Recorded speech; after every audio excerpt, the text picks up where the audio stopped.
আজকে আমি এতটাই গর্বিত, সুদূর নাটোর থেকে আমার প্রিয় কলিজার এক ভাই চলে আসছে আমাদের সিলেটের হবিগঞ্জের মাধবপুরে আমার সাথে দেখা করার জন্য। আমি কি এমন সেলিব্রিটি হয়ে গেলাম, আপনারা তো জানেন খুব বেশি বড় একটা সেলিব্রিটি হয়, কিন্তু ভালোবাসার মনের বা টান বা মনের মিল থাকলে যে এই একজন আরেকজনের সাথে দেখা করাটা কত দূর থেকে ভাইটা চলে আসছে। দেখেন আমার এই প্রিয় ভাইটা সেই সুদূর নাটোর থেকে আমার বাড়িতে চলে আসছে।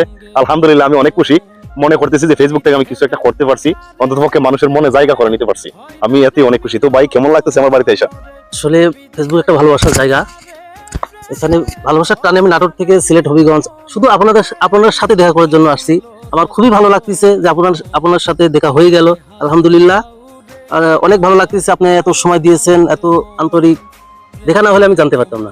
ভাই আসলে আমার প্রিয় ভাইটা দেখেন আমি ফেসবুক থেকে কি অর্জন করছি, টাকা পয়সা দিয়ে কি হবে ভাই? এটাই হচ্ছে অর্জন, মনের অর্জন, বন্ধুত্বের অর্জন, ভালোবাসার অর্জন, এটাই হচ্ছে বড় অর্জন। ওকে, ধন্যবাদ, ভালো থাকবেন। ভিডিওটা শেয়ার করে, লাইক কমেন্ট শেয়ার করে পাশে থাকবেন। ধন্যবাদ।